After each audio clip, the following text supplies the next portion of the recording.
Este domingo en las noticias GDL El Debate tocaremos el tema sobre el Parkinson. Esta enfermedad, para muchos silenciosa o que no se tomaba en cuenta o que no sabían que había en su familia el Parkinson. ¿Por qué el Parkinson? Es hereditaria, es multifactorial, esta enfermedad se ha incrementado. ¿La podemos detener? ¿Por qué en mi familia hay Parkinson? ¿Yo tendría Parkinson? Todo esto que usted nos ha señalado tocar este domingo sobre la enfermedad de Parkinson. Y les voy a presentar a nuestros panelistas, expertos, investigadores médicos que han tratado esta enfermedad y que nos pueden decir cómo estamos en este 2024 en Jalisco y en México. Está con nosotros el doctor Carlos Zúñiga Ramírez. Él es encargado de la Clínica de Movimientos Anormales y Enfermedades Neurodegenerativas del Servicio de Neurología del antiguo Hospital Civil de Guadalajara. Doctor Carlos, muchas gracias por estar aquí esta domingo. Gracias por la invitación. Gracias, doctor. El doctor Rodrigo Ramos Zúñiga, profesor investigador del Centro Universitario de Ciencias de la Salud de la Universidad de Guadalajara. Doctor. Muchas gracias. Gracias, doctor Rodrigo. Y el doctor Francisco Javier Jiménez Gil, neurólogo experto en enfermedad de Parkinson. Gracias, Muchas doctor. gracias. Y está también el doctor Gregorio Octavio Macías Robles, neurocirujano adscrito al Hospital General Regional número 46 del Instituto Mexicano del Seguro Social. Muchas gracias. Y esto pues referente a que hace unos días se desarrolló, se conmemoró un día más de pues el Parkinson a nivel mundial. Yo les preguntaría a los cuatro, ¿cómo estamos en Jalisco? ¿Cómo estamos en México y en el mundo de la enfermedad de Parkinson? ¿Quién podría iniciar esta charla? Adelante, doctor. Adelante, doctor. Vamos a hablar de los estudios de prevalencia e incidencia que hay en la actualidad. Se publica hace un par de años un estudio muy grande, una revisión sistemática y metaanálisis de todos los estudios epidemiológicos que hay con respecto a la enfermedad, donde se ven que las tasas de incidencia actuales en todo el mundo van a ir desde los 16 hasta los 34 casos por 100,000 habitantes por año, esto es casos nuevos, y tasas de prevalencia que pueden ir desde los 155 hasta los 430 casos por 100,000 habitantes. Entonces esto es una cifra que viene alarmante, porque como ya se ha visto en publicaciones previas, análisis epidemiológicos de hacia dónde vamos con respecto a la población que va a estar afectada en el futuro por enfermedad de Parkinson, actualmente son poco menos de 10 millones de habitantes en todo el mundo con esta enfermedad, pero factores como la longevidad, el menor índice tabáquico por parte de las personas, la exposición a pesticidas, sobre todo el tricloroetileno, y algunos otros factores genéticos nos están aumentando la casuística de tal manera que para el año 2040 van a ser casi 18 millones de personas afectadas. Lo que se estima en cuanto a enfermedades neurodegenerativas es que para finales de este siglo vamos a tener dentro de las enfermedades neurodegenerativas, que es la enfermedad de Alzheimer, la enfermedad de Parkinson, las demencias frontotemporales, los síndromes córtico-basales y algunas otras más, que de 150 a 200 millones de personas van a estar afectadas por alguna de estas, y que inclusive este tipo de padecimientos van a ser más prevalentes que el cáncer o la enfermedad cardiovascular. Pues un panorama muy desolador y unas cifras muy fuertes. Son cifras que van en aumento, esto es un tsunami del cual ya hay noción por la mayoría de los países industrializados. Es por esto que hay medidas como volver un planeta verde nuevamente, automóviles que no sean a base de hidrocarburos, por ejemplo, limitar la producción de contaminantes por parte de fábricas y un largo etcétera. Pero sí, son cifras que van en incremento. ¿Quién me podría agregar más a este panorama? Lo que indica que pues, es multifactorial, lo decía usted también, doctor Gregorio. Así es, entendemos la enfermedad de Parkinson como una enfermedad que se presentaba mayormente en mayores de 60 años, 1 o 2%, pero hemos observado que ha habido un aumento en la incidencia. Dentro de las enfermedades neurodegenerativas, es la enfermedad que más está creciendo, por arriba incluso de la demencia tipo Alzheimer. ¿E iniciando antes? Cuando menciona el doctor Carlos que tiene que ver también con una persona adulta, la longevidad, o también se ha presentado en casos de personas jóvenes. Así es, lo que hemos visto es que ha habido un aumento en la incidencia tanto en personas mayores de 60 años como en presentaciones tempranas. Bien, pues eso nos indica que el sector salud tiene que poner las antenas bien puestas ante esta enfermedad y las familias, ¿verdad, doctor? Así es correcto. La edad es el principal factor. La que edad le es el persuade. principal factor. Para que me dé Parkinson tiene que ver la edad. La edad, así como Alzheimer. Y las poblaciones en todo el mundo se están envejeciendo.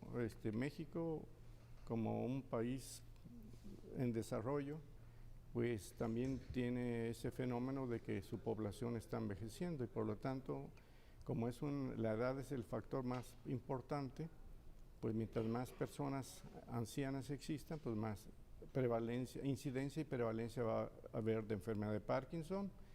Tan solo la enfermedad de Parkinson por debajo de 60 años es más raro, alrededor de 10-25%. Sí. Y es Sí. heredofamiliar o genético solamente entre el 10 y el 15%. Mientras más joven inicia una persona con síntomas de enfermedad de Parkinson, pues uno piensa como médico que lo más probable va a ser genético. Exacto. Sí, Porque nos comentaba de químicos, de un país industrializado también, que podría ser parte de la enfermedad. Una cosa es el gen, es la interacción del gen con el medio ambiente, que en un medio ambiente adverso, como bien lo comentó el doctor Zúñiga, entonces se hace esto. Si una persona que estaba predispuesta genéticamente, es decir, hay genes que se llaman monogénicos, que si los porta el individuo son suficientes por sí mismo para detonar la enfermedad de Parkinson. Claro. Y hay otro tipo de herencia donde tienen que confluir varios genes y un medio ambiente adverso, digamos en este caso, para que se presente la enfermedad. ¿Pero qué es el Parkinson? Nos preguntaríamos, nos adelantamos a decir cómo estamos, pero ¿qué es el Parkinson? El Parkinson es una enfermedad que no tiene con los movimientos involuntarios. ¿Quién me puede dar una definición? A ver, doctor Rodrigo. El Parkinson es una enfermedad multisistémica que en un momento de su evolución afecta las conductas motoras, pero desde una etapa preclínica puede afectar otras áreas. Por ello es muy importante estar atentos a los signos y a los síntomas que pudieran ser indicadores de este proceso. Probablemente lo más común sean las características del temblor, lentitud en los movimientos y una postura de rigidez. Pero no son los únicos síntomas que prevalecen, dependen mucho de la etapa en la cual se encuentra el proceso. Por ejemplo, en las etapas iniciales puede haber alteraciones de la olfacción solamente, muy tenues, o depresión. Por ello, entre paréntesis, la depresión en el adulto mayor hay que poner mucha atención porque puede ser la antesala de un proceso neurodegenerativo. La edad, los factores ambientales, y aquí hablamos de contaminación ambiental, de plaguicidas y de lo que son los solventes como los más importantes que hay que tomar en cuenta como medidas precautorias. Pero una parte que es fundamental para entenderlo en el proceso evolutivo es que estamos en una transición demográfica, es decir, cada vez tenemos una población de adultos mayores que es más predominante. Y por otro lado, eso habla de una transición demográfica que da lugar a una transición epidemiológica, es decir, enfermedades que no veíamos antes porque la persona no llegaba a esa edad. Pero ahora se claro, están haciendo más evidentes. Entonces, este tipo de sintomatología es importante en principio estar consciente de ella. Segundo, buscar la orientación de un profesional cuando aparezca alguna sospecha de esta naturaleza y entenderla desde una perspectiva que es multifactorial. Es la parte genética, existen cerca de 11 regiones de genes que pueden expresar este tipo de enfermedad. La parte epigenética, que es el factor ambiental, que es en donde en conjunto va a determinar como una sumatoria para que esta condición se exprese o no clínicamente. Ahora, ¿ustedes han hecho estudios en donde hay una población donde se presenten más casos de Parkinson? Ahorita que usted comentaba, o sea, dice, bueno, en esta población, en nuestro estado a nivel nacional, esta comunidad presenta más casos de Parkinson. Porque mencionaba usted de los adultos mayores. Bueno, voy a tratar de contestar su pregunta. Al inicio usted abrió preguntando cómo está la enfermedad de Parkinson a nivel de México y de Jalisco. Sí.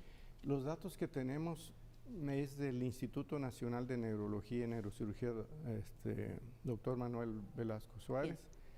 Y son hace más de 10 años, y en ese tiempo se determinó que había alrededor de 50 casos por 100,000 habitantes, y que se estimaba que había alrededor de 500,000 pacientes con enfermedad de Parkinson en ese momento. Ahora, pues, lógicamente uno espera que estén hasta duplicados y estaban subestimados.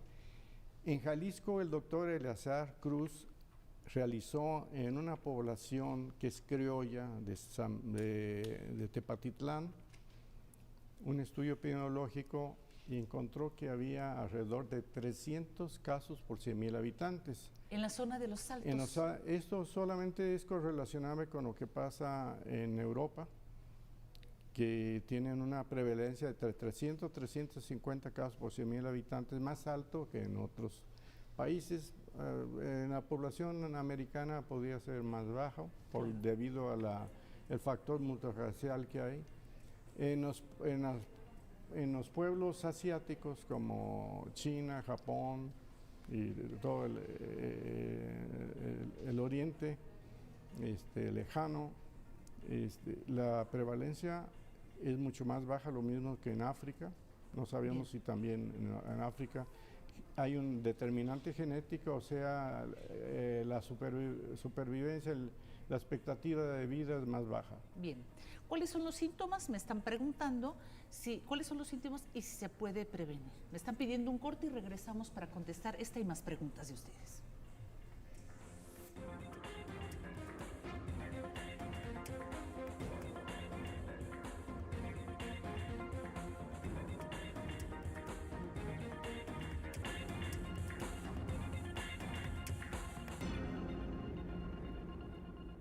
Regresamos con el tema de la enfermedad de Parkinson. Aquí los expertos, también hay cirujanos que nos comentan si el Parkinson también se puede operar y con buenos resultados.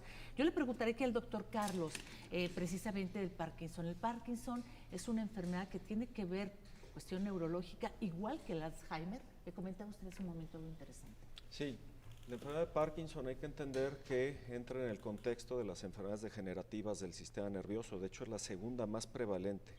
La más prevalente de todas es sin duda alguna la enfermedad de Alzheimer, donde hay un depósito anormal de proteínas, proteína tau y una hiperfosforilación de otra proteína que es la proteína tau, que genera esto una disfunción entre la conexión entre neuronas, la transmisión sináptica y algunas otras funciones, dando por ende una atrofia progresiva e irreversible de lo que es la masa encefálica. En la enfermedad de Parkinson es otra proteinopatía, la mayoría de las veces, más no exclusivamente, es por el depósito de formas inmaduras, formas que se conocen como monoméricas u oligoméricas de alfa-sinucleína, que van a conformar una inclusión que va dentro del citoplasma de la neurona que se conoce como cuerpo de Levy.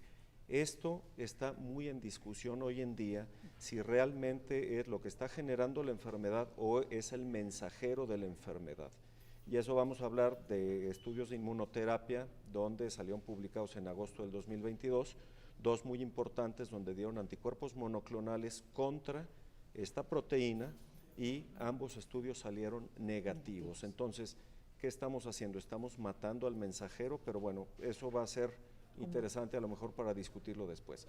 Es un acúmulo de proteínas anormales, alfa-sinucleína, que es el que se ha hablado típicamente, que es el causante de la enfermedad de Parkinson. Sin embargo, hoy por hoy sabemos que hay otras proteínas anómalas en el cerebro que pueden provocar los mismos signos y síntomas de la enfermedad, y en sí lo que catalogamos clínico como enfermedad de Parkinson puede ser una mezcla de diferentes proteínas anormales como tau, como amiloide, como TDP43, por mencionar algunas. Entonces, de hecho, las formas puras en las cuales vemos alfa-sinucleína en enfermedad de Parkinson son tan solo el 17%. La mayoría de las veces es un entremezclado de diferentes proteínas anómalas que van a conllevar una disfunción global del sistema nervioso, no nada más a nivel central, sino también a nivel autonómico, y de aquí viene algo muy importante que es el eje intestino-cerebro, de lo cual hay mucha información actualmente porque aparentemente los procesos inflamatorios pueden entrar o por la nariz o por el tracto digestivo, y esto generar con el paso del tiempo de ser algo inflamatorio, algo degenerativo. Algo degenerativo. Me preguntan si el Parkinson se puede operar con buenos resultados y y si tiene si se puede prever y cuáles son los síntomas. A ver, doctor. Bueno, los síntomas cardinales de la enfermedad de Parkinson es la lentitud en el movimiento, la bradicinesia, la rigidez y el temblor. Sobre todo en las manos, ¿verdad? En manos, pies, incluso en la cara se puede presentar. Generalmente inician de forma simétrica, pero antes de que debute el paciente con estos síntomas, puede presentar síntomas no motores como depresión, constipación, trastornos de sueño, incluso años antes de que el paciente se diagnostique ¿Podría con haber Parkinson. pensado que serían ya 10 años que ya viene con todo este proceso o más? Pues es una enfermedad crónica que estamos tratando de entenderla. O sea, hay mucho todavía que se está estudiando del Sí, Parkinson, de porque me hecho, dirán que falta mucho para... Por ahí, de lo que se ha descrito de cuándo empieza realmente la enfermedad de Parkinson, es cuando empieza una gama de síntomas que se conocen como no motores, donde hay salivación excesiva, pérdida del olfato, pérdida del gusto, constipación, vaciamiento incompleto de los intestinos después de evacuar, levantarse varias veces en la noche a orinar, tener urgencia o bastantes incontinencia síntomas. urinaria, depresión, ansiedad, apatía, problemas de concentración, No, problemas bueno, le de diríamos dinámica todos, ahí sexual. vamos, Sí, como es una número. enfermedad Apuntamos, multisistémica. sí, claro. Pero el tema es que los estudios que se han hecho nos pueden hablar que pueden estar 10, 15 y hasta 50 años antes el proceso degenerativo acá arriba, antes de dar las manifestaciones que todo mundo conoce, temblor o rigidez o lentitud de movimiento o problemas de balanceo, de estabilidad al caminar, etcétera. Doctor Francisco, ¿se puede operar? Sí. Un grupo selecto de pacientes se puede operar y esto les transforma su vida. O sea, no mejoraría el 100, pero no tendría mejoraría una 100, mejor pero calidad se de vuelven vida. más funcionales para ser independientes. Aquellos pacientes que ya no son controlables por los medicamentos porque tienen complicaciones por el tratamiento prolongado de levodopa, algo que se llama discinesias, exceso de movimientos involuntarios, Claro. diferentes al temblor, que el medicamento ya no les dura la misma cantidad, las 4 horas que le duraba al principio, o que no toleran los medicamentos, son candidatos para tratamiento una de cirugía funcional. Es muy con difícil la calidad de estimulación. vida de un paciente con Parkinson. Sí, en ciertas etapas sí es difícil. Cuando ya requieren ya no son capaces de hacer todas sus actividades en forma independiente y ya requieren cierto apoyo. Porque hablando también de un paciente con Parkinson, entonces tendría que ser también la familia la que interviene y por bastante tiempo, ¿no? Así es. Porque si los movimientos son muy intensos, pues esa persona no puede comer, no puede bañarse, o sea, todo lo que es lo cotidiano, ¿verdad? Una persona que tiene una enfermedad neurodegenerativa no solamente tiene una afección en su individualidad, sino que repercute en su red familiar, en su red social, sus actividades laborales, etc. Por ello, uno de los objetivos más importantes a tener muy presentes en el plan terapéutico es preservar la calidad funcional y la calidad de vida. Y ahí es importante tener en cuenta en qué etapa se encuentra, para fines prácticos que la audiencia entienda que este proceso aparece como si hay un desequilibrio entre dos grupos de neuronas. Hay unas neuronas que aceleran y otras neuronas que usan el freno. Bien. Lo que ocurre es que se van perdiendo las neuronas que usan el freno, se va perdiendo el freno. Y eso explica muchos de los síntomas, como es el temblor en reposo, como es la rigidez en la persona, como es la lentitud del movimiento, porque están predominando una excesiva activación de las vías motoras. Por ello, el tratamiento va orientado a restituir los niveles de una sustancia química que es la que regula esto en el cerebro, que se llama dopamina, que es importantísima. Y como ya hay un déficit de dopamina, de hecho, cuando se presentan los síntomas motores, ya hay una pérdida funcional de cerca del 60% de estas neuronas. Ahora sería una enfermedad también que si se detecta a tiempo, podría tener una mejor calidad de vida. Orientada paciente, justamente a eso. Porque en etapas tardías, como aquí decía el doctor Gregorio, pues sería fatal, ¿verdad? O sea, Así Sí. Es importante también transmitir un mensaje de esperanza a todos los que nos escuchan, Exacto. que con un diagnóstico temprano y la administración correcta de medicamentos como levodopa, el paciente puede recuperar muy buena parte de su función, incluso el objetivo es que retomes actividades laborales, familiares. Claro. Y durante varios años el tratamiento médico da un muy buen resultado. Bien, ¿cómo poderla detectar? O sea, ¿qué estudios se tiene que hacer la población que nos está viendo? Que muchos quizá están en esta misma, en este caso, es el papá, la mamá o los abuelos. ¿Qué estudios se tiene que hacer para saber si la persona, por algunos de los síntomas que nos decía el doctor Carlos, pues ya me alarmé porque ya de los síntomas ahí es que yo los tengo? Entonces, para hacerse esto. Ahí vamos a platicar un poquito y esto es bien importante. El diagnóstico de la enfermedad de Parkinson es enteramente clínica. No hay ningún estudio al momento que confirme o refute la existencia de la enfermedad. Y aquí esto es muy importante porque es bastante común que nos lleguen a consulta los pacientes con el Neuropac, electroencefalograma, mapeo cerebral, punciones lumbares, no va a venir, tomografías, doctor? resonancias, no. Entonces, hay algunos estudios más sofisticados y muy caros, como es la tomografía por emisión de positrones o la tomografía por emisión de fotón único, cuando meten radiotrazantes específicos para ver cómo está depletado el sistema dopaminérgico en el cerebro, que pueden ayudar, pero que sin embargo 1 de cada 4 que se hacen ese estudio tienen enfermedad de Parkinson y el estudio está negativo para detectar esto. Hay una técnica más novedosa que se está empezando a utilizar en Estados Unidos y en Europa, que es la amplificación de semillas de alfa-sinucleína en el sistema nervioso, donde a través de una punción lumbar van a detectar si hay alfa-sinucleína en formas inmaduras, por decirlo así, de lenguaje coloquial, Sí, más sencillo, para poder platiquemos. ver si efectivamente hay o no. Sin embargo, tiene sus que veres porque vamos a hablar, hablando de genética, que hay a la fecha 25 variantes diferentes de genes reconocidos en la nomenclatura internacional y una lista de más de 100 genes esperando tener su numerito. Vamos en el PARC 25 y hay 100 más que están esperando nomenclatura para seguir este caminito. Hay muchísimos genes que son causales de la enfermedad y esa tal vez sería la excepción a la regla para poder determinar con nombre y apellido si una persona padece una enfermedad de Parkinson. Volviendo a los genes, la forma más frecuente en todo el mundo recesiva de la enfermedad de Parkinson por una variante patogénica en parquina, esa resulta que no tiene alfa-sinucleína. Algunas de las formas de otra proteína que se llama LARC2 o dardarina no tiene tampoco alfa-sinucleína. Entonces, doctor, ese es un gran reto porque tienen que ser muy específicos lo que usted nos dice para poder detectar y al momento de ver un diagnóstico. Eso es Sí, muy eso importante. En la consulta lo que hacemos es decir, tiene parkinsonismo. ¿Por qué? ¿Qué? Cuando ya Porque empieza con algo de movimiento. puede tener o temblor, o rigidez, o lentitud, o problemas de la marcha. 70-80% de los parkinsonismos van a ser enfermedad de Parkinson, pero hay 20-30% de enfermedades que pueden tener temblor, o rigidez, o lentitud, o inestabilidad postural y para caminar, y no son enfermedad de Parkinson.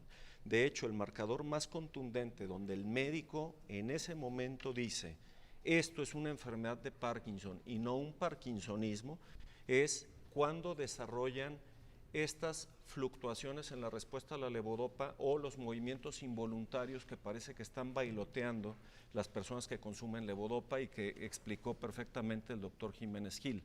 Cuando tenemos esta serie de complicaciones, decimos, esto es una enfermedad de Parkinson, no es un parkinsonismo. Entonces, hay varios tipos y varias intensidades de la enfermedad, ¿no?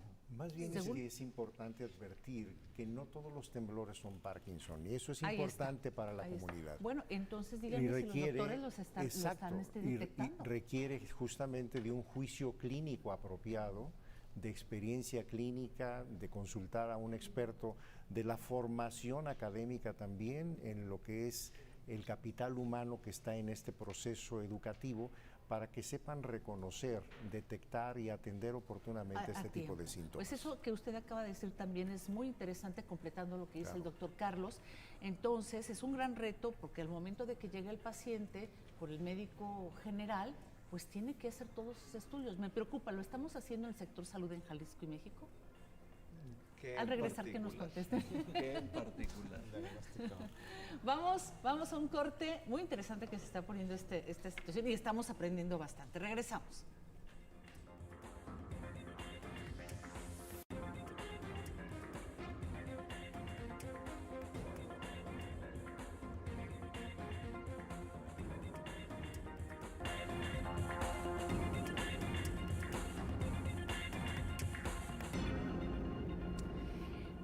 Regresamos con el tema del Parkinson. El doctor Carlos nos señaló una serie de síntomas que quizá usted dice que tiene 70 años o que tiene 65 o que tiene 80. De esos, pues yo tengo varios. Tendría que ir con un médico general, tendría que ir con un experto y que realmente me determinen si este movimiento es Parkinson o no, doctor. En efecto, creo que ante la sospecha de algunos síntomas muy específicos es importante no subestimarlos, pero también es importante no sobredimensionar la información, sobre todo cuando es información errónea. Hoy es muy común que la persona ante muchos de estos síntomas consulta al doctor Google, consulta otro tipo de información que no siempre es apropiada y que eso entonces puede generar sesgos en la interpretación de información. Lo importante ahí en términos concretos es preguntarle a alguien que sepa. Y esto implica la necesidad de que pueda tener una atención apropiada, que ante esa sospecha tenga una revisión médica y gradualmente una derivación con expertos en esta materia para que puedan detectarlo de manera oportuna y establecer el tratamiento integral que involucra la terapia farmacológica, involucra la fisioterapia. Así se debe tratar una persona involucra con Parkinson, terapia, todo un cuerpo exactamente, médico. es un manejo multidisciplinario. Bien. Porque una receta con una prescripción no resuelve todo, se requiere de tener una dimensión global del concepto de salud de una persona que involucra su estado emocional, su autonomía, su motricidad, sus capacidades de juicio crítico, su nivel cognitivo, es decir, temas como de la memoria, y todo esto entonces tiene que evaluarse en este proceso para hacer un traje a la medida de cada persona. Y cada persona es diferente, aunque tengan la misma enfermedad. Es correcto. En efecto, el parkinsonismo, por ejemplo, puede ser propiciado por fármacos. Hoy es muy común que muchas personas que reciben antidepresivos, anticonvulsivos, medicamentos para mejorar la irrigación cerebral que se prescriben de forma indiscriminada, pueden generar datos de parkinsonismo y que se pueden modificar cuando se retira o se modifica ese tratamiento. Por ello es fundamental el tener el diagnóstico clínico, y los exámenes paraclínicos son en todo caso para confirmar, ratificar o refutar el diagnóstico. Pero la impresión clínica y la evidencia clínica, explorar, revisar a la persona, sigue siendo el eje fundamental del diagnóstico. Muy interesante, doctor Rodrigo, y le diríamos al doctor Gil qué opina precisamente de esto. ¿Se está tratando el Parkinson en nuestro estado a nivel también nacional? Yo digo en todo el sector salud, ¿verdad? Sí, con las herramientas que contamos, con el conocimiento que contamos, como bien lo expresó el doctor Zúñiga, el diagnóstico es eminentemente clínico y solo en algunos casos se requieren estudios complementarios con el objetivo de hacer una diferenciación en los diagnósticos. Si se trata de un parkinsonismo secundario o un parkinsonismo atípico. Los parkinsonismos secundarios son los que tienen una causa y el principal lugar lo ocupan los fármacos. Los Muy fármacos que están interesante tomando. lo que dijo también el doctor Rodrigo de los fármacos. Sí. Y que al momento de que se termine este fármaco, regresa ya tranquilamente pues esa movilidad, ¿no? Sí, son los que mejor les va, pero hay otros secundarios a metales pesados, mercurio, manganeso. ¿Que lo encontramos? En Europa del Este sí hay el manganeso viene en una droga que se consume que al final libera manganeso y se da principalmente en jóvenes. También las infecciones pueden ser causa como el HIV, virus de la herpes simple, Sí. Tuberculosis También. y otras infecciones. En cuanto a los parkinsonismos atípicos, son también enfermedades como el Parkinson neurodegenerativas, pero si bien comparten ciertas características como lentitud, rigidez, trastorno de la marcha, tienen otras características que no comparte la enfermedad de Parkinson, y esas características les llamamos banderas rojas para decir, cuidado, Algo está pasando. no es enfermedad de Parkinson, como se llama enfermedad de Parkinson idiopática, que está dejando de usarse. La enfermedad de Parkinson, con el que se abrió el debate, es la enfermedad de Parkinson idiopática, pero ahora se ha visto, desde que se identificaron los genes, que son 20, 21 genes ya hasta ahorita identificados, que son causantes de enfermedad de Parkinson y que comparten con la enfermedad de Parkinson todos los síntomas. Claro. Entonces, pero la pista que nos da es de que la mayoría son más jóvenes. El caso más joven que ustedes han tratado, doctor, ustedes han tenido mucha experiencia, doctor Carlos, doctor Rodrigo, doctor Gregorio y doctor Gil, el más joven que han tratado ustedes. Una niña de 5 años, una ¿De mutación 5 en años? parquina, claro.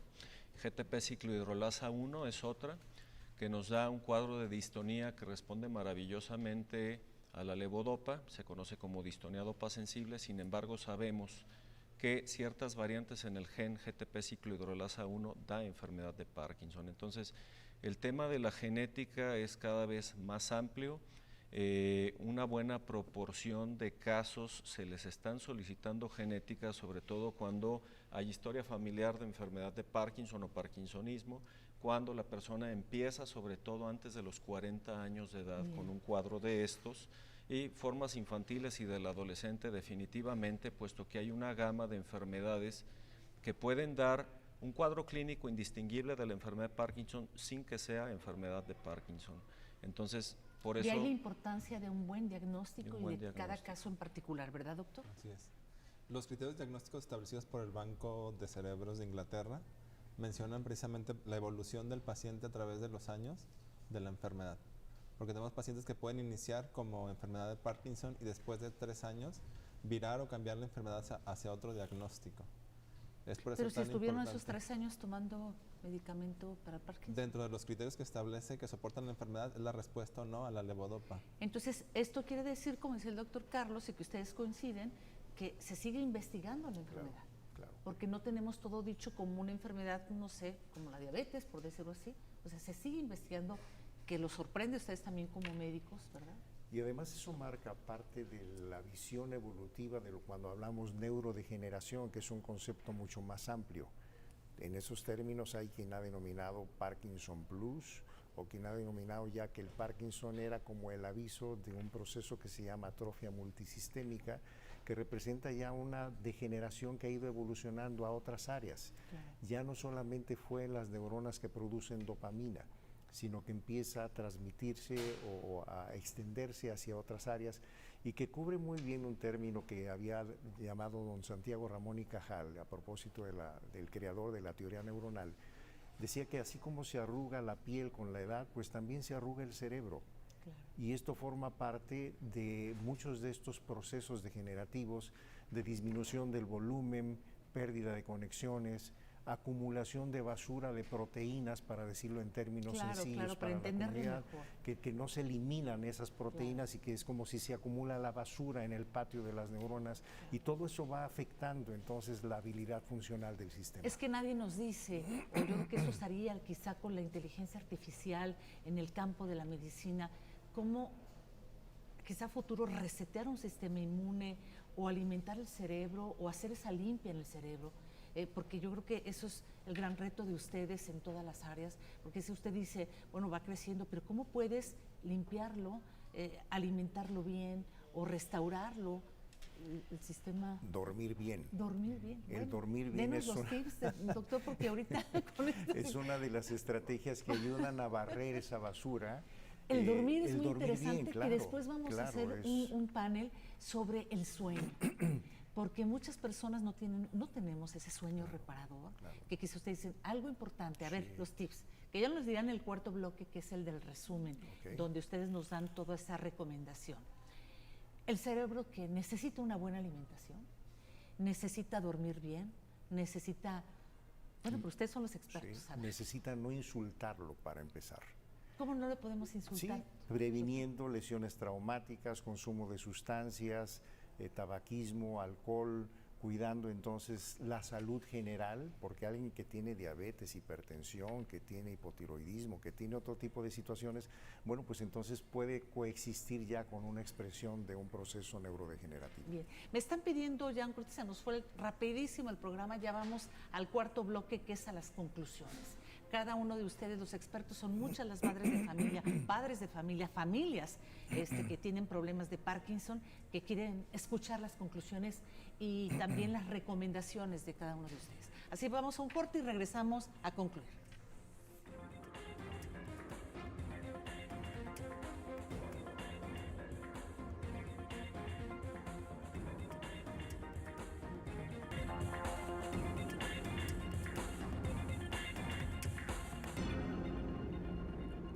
Regresamos con el tema de Parkinson, esta enfermedad que nos está preocupando, pero que tenemos que ocuparnos para ver qué se debe de hacer. Los panelistas nos darán sus conclusiones, los desafíos que tenemos como población, qué debemos de hacer, cómo debemos evitar, prevenir, pero también los tips que cada uno de los expertos nos pueden dar. Iniciamos con usted, doctor. Muchas gracias. El punto más importante para hablar de prevención es una serie de estrategias y recomendaciones y no depende de una sola de forma aislada. Casi todo mundo piensa que una vitamina, una sustancia, un medicamento hay que tomarlo diario para prevenir, cuando en realidad son estrategias más simples y más indicadas para la vida diaria. Ratifico, lo número uno es no insultar al cerebro, cuidar al cerebro, y eso se traduce en estilos de vida saludables para el cerebro. Implica dormir bien, cuidar la salud emocional, hacer ejercicio, el mantener los hábitos que eviten sustancias, consumo de sustancias directas. Por ejemplo, el alcohol, que es legalmente aceptado, pues es uno de los que pueden tener mayor repercusión en las funciones cognitivas y de tipo degenerativo. Las drogas, hay que recordar que una de las drogas que se detectó en consumo en adictos en una ciudad de Norteamérica es una misma sustancia que inducía Parkinson. Qué barbaridad. Y esa sustancia se usa hoy por hoy en los laboratorios para procesos experimentales en roedores, obviamente bajo criterios éticos muy controlados, porque es para asemejar la enfermedad de Parkinson y buscar alternativas de cómo tratarla, lo que nos da una idea de la influencia de este tipo de factores.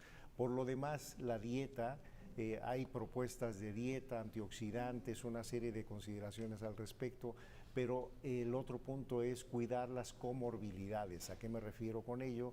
A que si la persona generalmente no tiene solo Parkinson, tiene aparte diabetes, problemas de la presión, problemas cardiovasculares, etcétera, pues es fundamental mantener un control apropiado.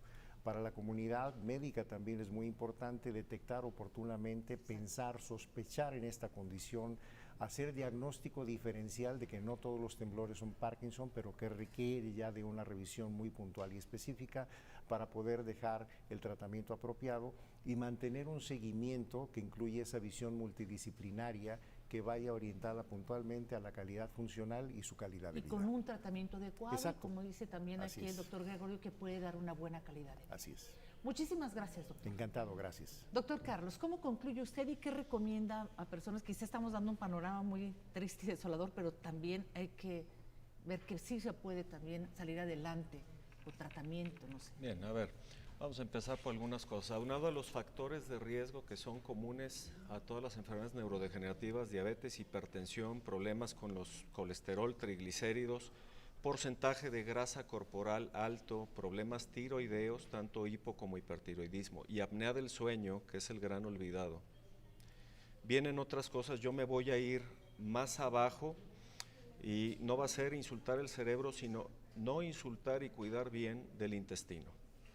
Hasta el 70% de la población, vamos allá, eje ¿Cómo lo intestino-cerebro. insultamos y cómo podemos mejorar? Bien, esto es muy importante. Hasta el 70% de la población mexicana tiene infección por Helicobacter pylori y no lo sabe porque puede ser una infección asintomática. Hoy por hoy sabemos que Helicobacter pylori no nada más gatilla enfermedad de Parkinson, sino que también puede gatillar enfermedad de Alzheimer y esclerosis lateral amiotrófica.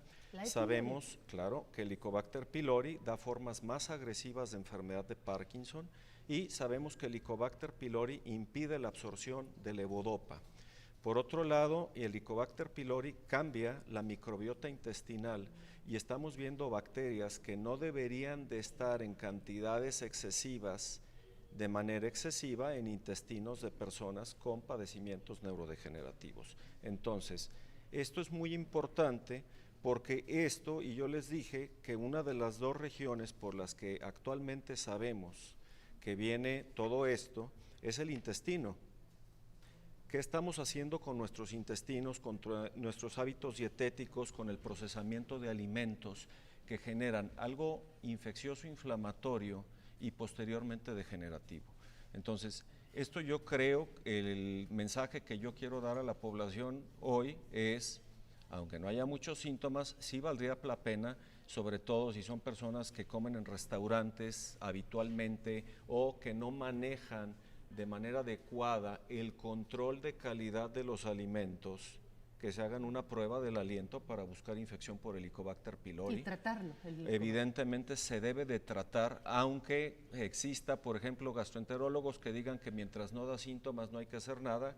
Yo en eso definitivamente estoy en contra, porque hoy por hoy sabemos que la infección crónica de este patógeno y algunos otros pueden generar enfermedades degenerativas a mediano y largo plazo. Bien, pues a una persona que ya le dio, yo recuerdo que es un tratamiento muy pesado, con mucho antibiótico. Son 2 semanas, 2 antibióticos, un protector de la mucosa gástrica, y habrá que ver porque las tasas de erradicación actual de esa bacteria por toda la autoprescripción que hay son del 60 al 80%, cuando anteriormente teníamos tasa de éxito del 92 al 94%. ¿Qué eliminaría usted, así como el doctor Rodrigo eliminó algunos, el consumo del alcohol, el fumar, de la dieta? Usted menciona de dieta, pero ya no sabemos ni cuál. Todo el mundo menciona dietas diferentes. El tema de la dieta para tratar de controlar o mejorar los síntomas de la enfermedad, bueno, se ha probado la dieta MIND, la dieta mediterránea, la dieta DASH, que son las más importantes, y lamentablemente todos los estudios a grande escala que hay para prevención de Parkinson y de Alzheimer mediante el tratamiento dietético y para mejoría de los síntomas han dado negativos. Entonces, obviamente hay que tener tremendo cuidado con lo que está uno comiendo.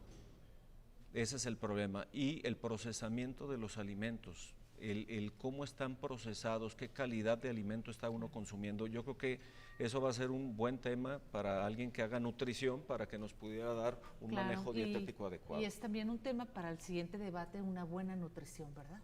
Correcto. Muchas gracias. Gracias, doctor. Y vamos con usted, doctor.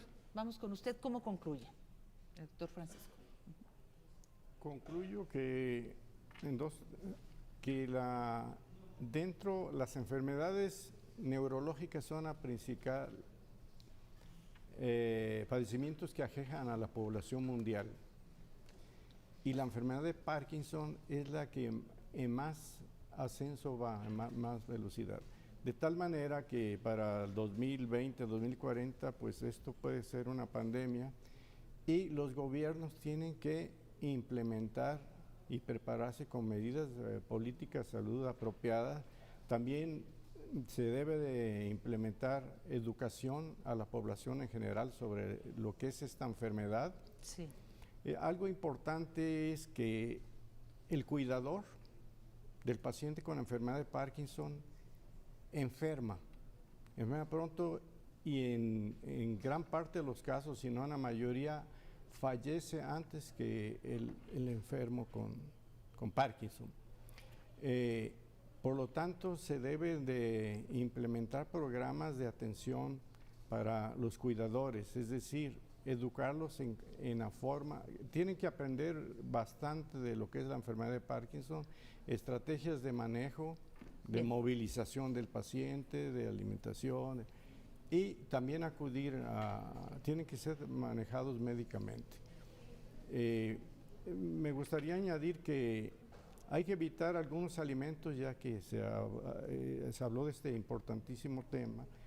En estudios epidemiológicos grandes se ve que las personas que consumen muchos enlatados, también embutidos, enlatados, que también cocinan con aluminio, y que consumen en excesiva leche y derivados, quitemos los lácteos. tienen mayor probabilidad de padecer enfermedad de Parkinson. entonces eliminar de nuestra dieta el lo que es el lácteo, ¿no? Dicen que el lácteo es malo, ¿no? En grandes cantidades sí, quizás, y más de los que tienen predisposición. Bien. Bien, doctor Gil, gracias. Y el doctor Gregorio, ¿cómo concluye usted y qué recomienda a la población? Yo quisiera tomar estos minutos para agradecer el espacio en el que visibilizamos el esfuerzo de los pacientes, porque al final del día ellos son los que llevan la enfermedad, y transmitirles que bien acompañados pueden recuperar una vida normal. Tengo pacientes que después de una cirugía me dicen, la gente no me cree que yo tengo Parkinson. ¿De verdad? Porque ¿Así ha retoman pasado? actividades Y laborales, con movimientos muy... y después de movimientos impresionantes la respuesta puede ser espectacular, los primeros años con medicamento y posteriormente con cirugía. Entonces tenemos alternativas para ustedes de manejo, acérquese con los especialistas. Y con la que le dé el buen diagnóstico también, Así ¿verdad? Y yo creo que también, doctor, coinciden ustedes que haya campañas para orientar a la población. así es. En todos los sectores, en el IMSS, en el ISSSTE, también en hospitales civiles y la Secretaría de Salud. En los medios de comunicación también Aquí agradecemos estamos este nosotros espacio. presentes Sí. haciendo este panel para que ustedes también estén informados, aprendiendo nosotros para poderles informar que es Así es. importante llegar a este buen Y día. que hay esperanza para ustedes. Sí, Yo soy gran esperanza. admirador de los pacientes con Parkinson porque veo cómo luchan con la enfermedad y cómo salen adelante. Un Qué saludo. bueno, y qué bueno que toque ese sector humano, que ustedes los médicos se convierten también en ese punto propositivo para ellos, porque si bien es cierto que tienen depresión, angustia, es un panorama triste para ellos, y ustedes se acerquen y dicen, se puede, vamos adelante, y eso creo que hay que retomarlo como médicos. Sí. Muchas Sí, gracias, por el doctor. tiempo. Gracias. Lo que comentaba aquí el doctor, ahí yo le comento, doctor, muchas personas dicen, bueno, tómate una copita diaria. A ver, díganos usted, porque dice, no, el alcohol no, ni el cigarro no. ¿Qué opina? Mire, Paracelso decía desde la etapa de los médicos griegos que la diferencia entre un veneno y un remedio es la dosis. Ahí está. Dicen una copita, pero no la copita, más bien es así Claro. con mucho. Creo que eso aplica para un uso racional con muchas de las recomendaciones que se puedan hacer. Yo les agradezco a todos ustedes, doctor Rodrigo, muchísimas Muchas gracias. gracias. Gracias por los libros que nos Con mucho trajo, gusto. que los vamos a dar a conocer también en los noticieros. Gracias. Muchísimas gracias, doctor Gracias. Carlos, por toda esta información, por la numerología que nos da. Y gracias, doctor Francisco, que usted también Gracias. es experto en Parkinson. Y al doctor también Gregorio, que de este panorama de que sí se puede, y felicitar con toda esa actitud buena que tienen los pacientes de seguir adelante. Así es. Muchas gracias Muchas por estar este gracias. domingo con nosotros. Y gracias a usted por el favor de su atención.